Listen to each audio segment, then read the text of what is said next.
복음스틱 김진문 목사입니다. 여러분, 이것이 무엇일까요? 맞춰보세요. 자, 이것이 무엇일까요? 하나, 둘, 셋.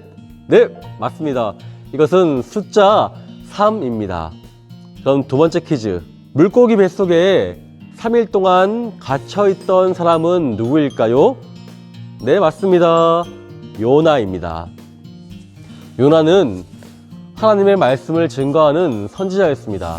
하지만 그는 하나님의 말씀에 불순종하였죠. 왜냐하면 하나님께서 요나에게 너는 니느웨에 가서 나의 말을 증거하라 라고 하였지만 요나는 니느웨에 가기 싫었어요. 그래서 먼 데 있는 다시스로 가서 하나님의 말씀을 전하지 않기로 마음먹었습니다. 그는 다시스로 가는 배를 탔습니다. 그리고 배는 다시스로 향해서 열심히 항해하고 있었죠. 그런데 갑자기 바다에 큰 풍랑이 일면서 배가 막 흔들리는 거예요. 사람들이 너무너무 힘들어서 과연 이 일이 누구에게로부터 왔는가 제비를 뽑아서 알기를 원했습니다. 제비를 뽑았더니 이 바다의 큰 풍랑이 요나로부터 온 것임을 알게 되었습니다. 요나가 말을 합니다. 이 큰 풍랑은 내가 하나님의 말씀을 어겼기 때문에 주어진 것입니다. 나를 바다에 던지면 바다는 곧 잠잠해질 것입니다 라고 말을 했습니다. 사람들은 요나를 바다에 던지기 싫었지만 결국은 요나를 바다에 던지고 말았습니다. 그러자 곧 바다는 잠잠해졌죠. 바다에 빠진 요나는 어떻게 되었을까요? 하나님께서 큰 물고기를 준비하셔서 요나를 어구 하고 삼키게 하셨습니다. 그렇게 요나는 물고기 뱃속에 3일 동안 갇혀있게 되었습니다. 물고기 뱃속에 있던 요나는 하나님께 기도하였습니다.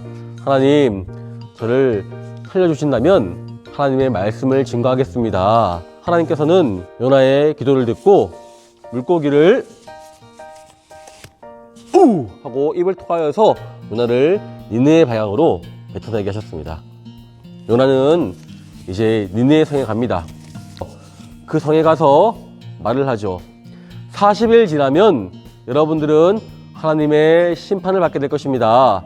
40일 뒤에는 여러분들이 하나님의 심판을 받게 될 것입니다. 요나는 이렇게 말을 하고 그리고 멀리서 니느웨가 보이는 곳에서 나무 밑에 쪼그려 앉아서 니느웨가 망하기를 기다리고 있었습니다. 40일 동안 니느웨는 어떻게 했을까요? 니느웨는 그 하나님의 말씀을 듣고 죄를 덮어쓰고 하나님께 금식하며 기도했습니다. 하나님, 우리가 죄인입니다. 하나님, 우리가 잘못했습니다. 우리를 용서해 주십시오 라고 했습니다. 40일 뒤에 어떻게 되었을까요? 니느웨 성이 망했을까요? 아니면 구원받았을까요? 요나는 먼 데서 니느웨 성이 꽝 하고 무너지고 그들 모두가 죽기를 바랬지만 오히려 반대로 니느웨 성은 건재하였고 그들 모두가 하나님의 구원을 맛보게 되었습니다. 이것을 보고 요나는 화를 냈습니다. 하나님, 제가 이럴 줄 알고 니느웨에 오기 싫었던 것입니다. 니느웨에서 뜨거운 햇볕에 기지맥진하던 요나에게 박넝쿨이 자라서 그의 머리를 이렇게 그늘로 가려 주었습니다. 요나는 그것이 너무너무 좋았습니다. 그런데 벌레가 와서는 이 박넝쿨을 야금야금 먹어치워서 이 박넝쿨이 없어졌습니다. 요나는 이걸 두고 엄청 화를 냈습니다. 하나님께서 말씀하시죠. 요나야, 너가 박넝쿨을 아끼는 것 그 이상으로 나는 저 니느웨를 아끼고 사랑한다. 저 앞뒤 좌우를 분간하지 못하는 저 수많은 백성이 다 나의 백성이다. 나는 저들이 심판을 받는 것이 아니라 구원받는 것을 기뻐한다 라고 이렇게 하나님께서 요나에게 말씀하셨습니다. 맞습니다. 하나님은 우리 모두가 심판을 받는 것이 아니라 하나님의 구원을 맛보기를 원하십니다. 나의 주변에 하나님을 알지 못하고 하나님을 믿지 않는 사람들에게 가서 하나님을 증거하여서 그들 모두가 구원받게 하는 일을, 그런 위대한 일을 하는 저와 여러분 되기를 이 시간 축복합니다. 그럼 오늘 복음스틱 이야기 끝!